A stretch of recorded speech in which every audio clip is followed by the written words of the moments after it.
Assalamualaikum warahmatullahi wabarakatuh. Subahal khair ayyuhat talibat, kaifa halukunna? La'allana fi riayatillahi daiman. Tayyib fi hadha subah sanata'allam an aqidah Islam. Naam, dan darsunal an aqidah Islam. Kita nak belajar aqidah Islam.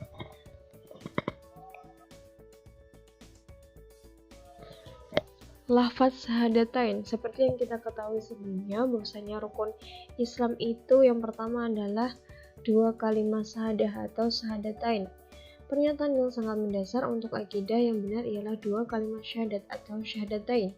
Seseorang dapat diakui sebagai seorang muslim dan mempunyai akidah yang benar apabila ia telah menyatakan dua kalimat syahadat, yaitu asyhadu an la ilaha illallah wa asyhadu anna muhammadar rasulullah. Bahwasanya seseorang untuk masuk Islam atau menjadi mu'alaf itu harus mengucapkan dua kalimat syahadat ini. Jadi dua kalimat syahadat itu sangat berperan penting dalam kehidupan orang muslim. Dua kalimat syahadat itu adalah kunci pembuka bagi seseorang yang menyatakan diri masuk Islam dan kunci penutup bagi seseorang dalam mengakhiri hidup di dunia. Bahkan Rasulullah SAW bersabda bahwa kalimat tersebut menjadi kunci untuk masuk surga. Rasulullah bersabda, "Man qala la ilaha illallah dakhala jannata ala ma kana minal amali." Jadi artinya siapa yang menyatakan bahwa tidak ada Tuhan selain Allah, niscaya dia akan masuk surga sesuai dengan amalnya. Jadi dua kalimat syahadat itu digunakan untuk masuk Islam atau menjadi mu'alaf, terus mengakhiri hayat, atau ketika seseorang berada di sakaratul maut itu harus mengucapkan asyhadu an la ilaha illallah wa asyhadu anna muhammadar rasulullah, seperti itu. Pentingnya syahadatain. Kalimat syahadatain merupakan kalimat yang tidak asing lagi bagi umat Islam. Kita selalu menyebutnya setiap hari, setiap ketika sholat dan azan. Umumnya kita hafal kalimat syahadat dan dapat menyebutkan dengan fasih. Namun yang menjadi pertanyaan, sejauh mana makna kalimat syahadat dipahami dan diamalkan dalam sehari-hari.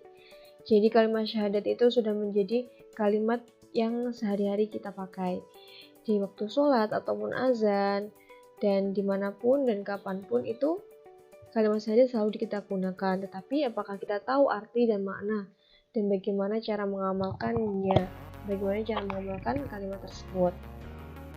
Kenapa kalimat syahadat itu penting? Karena dengan bersyahadat seseorang menyatakan dirinya sebagai muslim. Syahadah sebagai pintu masuknya seseorang ke dalam Islam. Pemahaman tersebut, syahadatain akan dapat melakukan perubahan pada individu, keluarga maupun masyarakat. Jadi kenapa syahadat itu penting? Karena syahadat itu menjadikan jati diri seseorang. Jadi orang muslim itu harus bersyahadat dahulu. Jadi menyatakan bahwa dia muslim itu harus mengucapkan dua kalimat syahadah. Sebab-sebab kenapa syahadat penting bagi kehidupan muslim, karena syahadat adalah pintu masuk ke dalam surga. Jadi syahadat itu membuka pintu masuk ke surga. Yang kedua, intisari ajaran Islam. Jadi dalam Islam itu bergantung pada pembahasan pada syahadat. Jadi prinsipnya itu asyhadu alla ilaha illallah wa asyhadu anna muhammadar rasulullah. Bahwasanya bersaksi bahwasanya Allah itu tidak ada Tuhan selain Allah dan tidak ada utusan, dan bahwasanya Nabi Muhammad SAW yaitu utusan Allah, seperti itu. Yang ketiga, dasar-dasar perubahan. Jadi syahadat itu merupakan dasar perubahan dari aspek keyakinan, pemikiran maupun jalan kehidupan seseorang. Yang keempat, hakikat dakwah para nabi dan rasul. Jadi syahadat itu sudah ada semenjak Nabi Adam hingga Nabi Muhammad SAW, yang mana membawa misi dakwah yang sama dengan syahadat. Jadi sebagai dakwah, hakikat dakwahnya seperti itu. Yang kelima, syarat untuk memperoleh keuntungan yang besar. Jadi dari syahadat kita sering mengucapkan dan lafaz syahadat, insya Allah akan memberikan ganjaran dan pahala yang melimpah bagi kita. Biasanya Allah telah menjanjikan kepada kita akan masuk surga dengan membacakan atau mengucapkan kalimat syahadat, seperti itu. Makna syahadatain. Dua kalimat syahadat itu merupakan pembatas antara daerah kekufuran dan keimanan. Kalimat itu pula lah yang menjadi pintu gerbang masuknya seseorang dari daerah kafir ke daerah iman. Jadi dua kalimat syahadat itu sebagai pembatas yang mana membatasi antara kufur nikmat sama keimanan, seperti itu. Makna kalimat la ilaha illallah ialah menyatakan bahwa tak ada sesembahan, tak ada Tuhan selain Allah. Kita harus menolak Tuhan-Tuhan yang lainnya dan menetapkan satu-satunya pilihan hanya kepada Allah Subhanahu wa taala.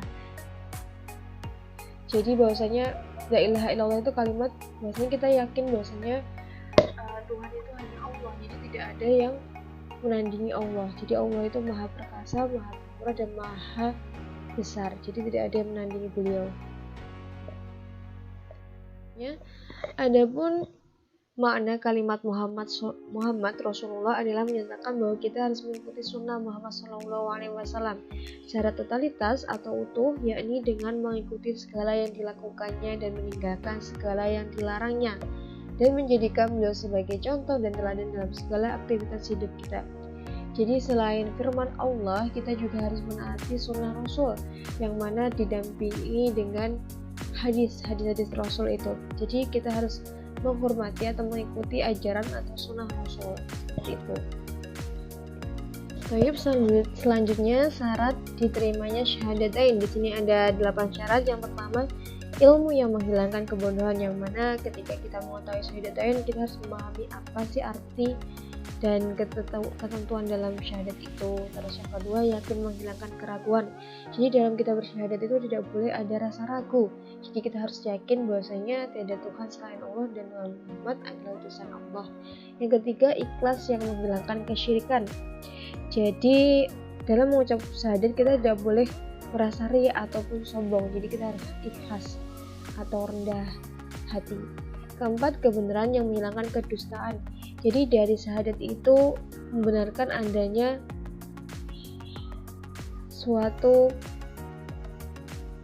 penghilang kedustaan bagi seseorang.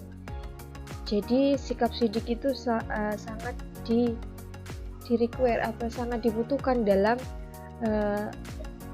syahadat itu. Yang kelima, cinta yang menghilangkan kebencian. Jadi dari syahadat kita mengetahui bahwasanya cinta dalam segala hal dalam syahadat tanpa ada rasa benci. Yang keenam, menerima yang jauh dari penolakan. Jadi syahadat itu nilai-nilainya adalah mutlak, yaitu kandungan syahadat itu secara mutlak, jadi tanpa rasa terpaksa sedikit pun. Jadi kita itu mengucapkan kalimat syahadat itu tidak boleh dengan paksaan, tetapi kita harus dengan dalam diri kita itu meyakininya. Yang ketujuh, pelaksanaan yang jauh dari sikap diam. Jadi syahadatain hanya dapat dilaksanakan apabila diwujudkan dalam amal yang nyata. Jadi seorang muslim yang bersyahadah harus selalu siap untuk melaksanakan ajaran Islam. Jadi harus taat kepada Allah dan menjalankan sunnah Rasul. Yang kedelapan, ridho, yang mana merupakan buah rasa cinta seorang muslim terhadap Allah Subhanahu wa taala. Cinta berusaha menerima semua keyakinan dan tuntunan dari Allah Subhanahu wa taala. Jadi dalam ridho itu kita harus ridho dengan menaati semua aturan dan larangan yang Allah perintahkan kepada kita. Hal-hal yang membatalkan syahadat ada semua. Yang pertama, syirik dalam beribadah kepada Allah. Yang kedua, menjadikan suatu benda makhluk sebagai perantara dia dengan Rabb-nya. Itu tidak boleh. Dan yang ketiga, tidak mengkafirkan orang musyrik dan membenarkan mazhab mereka. Jadi tidak boleh apabila ada perbedaan pendapat seperti itu, kita tidak boleh dia kafir gitu, tidak boleh. Tapi kita harus menerima perbedaan karena di dalam Islam itu ada 4 mazhab yang berbeda. Yang keempat, lebih mengutamakan hukum tauhid daripada hukum Allah dan petunjuk Rasulnya. Jadi nggak boleh harus hukum Allah itu dan Rasul itu harus menjadi hukum yang paling tinggi dari yang lain. Yang kelima, tidak menyukai bahkan membenci sunnah Rasul. Jadi tidak boleh membenci sunnahnya Rasul. Yang keenam, mengejek atau memperolok dinullah, yaitu Islam. Jadi tidak boleh menjelek-jelekan Islam. Yang ketujuh, mempelajari, terpikat dan mengamalkan ilmunya dalam Islam. Yang kedelapan, membantu dan menolong orang-orang musyrik untuk memusuhi orang-orang. Itu tidak boleh. Jadi tidak boleh membantu seseorang dalam suatu kejahatan atau kekejian, perbuatan keji, tapi kita harus saling menolong dengan dalam kebaikan. Wa ta'awanu 'alal birri wat taqwa. Yang kesembilan, berkeyakinan bahwa sebagai manusia diperbolehkan tidak mengikuti syariat Nabi Muhammad. Jadi nggak boleh, semuanya harus mengikuti syariat yang telah dibawakan oleh Nabi Sallallahu Alaihi Wasallam. Yang 10, berpaling dari dinullah atau dari hal-hal yang menjadi syarat utama seorang muslim. Jadi sambungnya ada seseorang, dia awalnya muslim, habis itu dia ingin murtad atau keluar dari agama Islam, itu maka dibatalkan syahadatnya dia. Selanjutnya, dampak syahadatain dalam kehidupan. Iqrar la ilaha illallah tidak dapat diwujudkan secara benar tanpa mengikuti petunjuk yang disampaikan oleh Rasulullah. Oleh sebab itu, ikrar la ilaha illallah harus diikuti oleh ikrar Muhammad Rasulullah.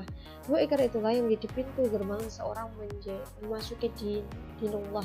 Jadi, ikrar la ilaha illallah itu tidak boleh hanya satu, tapi harus keduanya. Jadi, dua-duanya itu saling melengkapi, yaitu la ilaha illallah Muhammad Rasulullah, seperti itu. Apabila kita mengamalkan dan seluruh hidup kita berpegang kepada syahadatain serta hati kita terpaut dengannya, dan amal kita karena semata-mata syahadatain tadi, maka akan memberikan pengaruh dan akan menghasilkan buah yang baik. Jadi apabila kita mentaati dan meyakini serta mengamalkan segala yang ada pada syahadatain, insya Allah hidup kita itu akan nyaman, tentram, dan juga akan membuahkan hasil. Jika ketiga unsur pokok hati, akal, dan jasad yang dimiliki manusia tadi sudah tersibuk, jadi sudah yakin, maka dari hatinya lahir keyakinan benar dan seterusnya akan melahirkan motivasi niat yang ikhlas. Yang kedua, dari akalnya lahirlah pikiran-pikiran yang islami dan seterusnya akan melahirkan sistem yang islami. Yang ketiga, dari jasadnya lahirlah amal soleh. Jadi apabila kita meyakini syahadatain, insya Allah segala dari hati, akal, dan jasad kita akan berbuat pada amalan yang baik-baik dan menjadi amal soleh di akhirat, di duniawi ataupun di akhirah seperti itu. Dan selanjutnya di sini Usada punya kuis seperti biasa, karena yang kerjakan di buku tulis serta difotokan dikumpulkan ke Usada. Tetap semangat walaupun pembelajaran masih dalam sistem daring. Tayyib, mungkin kafaina bihada, aku syukran kasiran, syukran jazilan ala ihtimamikum. Wassalamualaikum warahmatullahi wabarakatuh.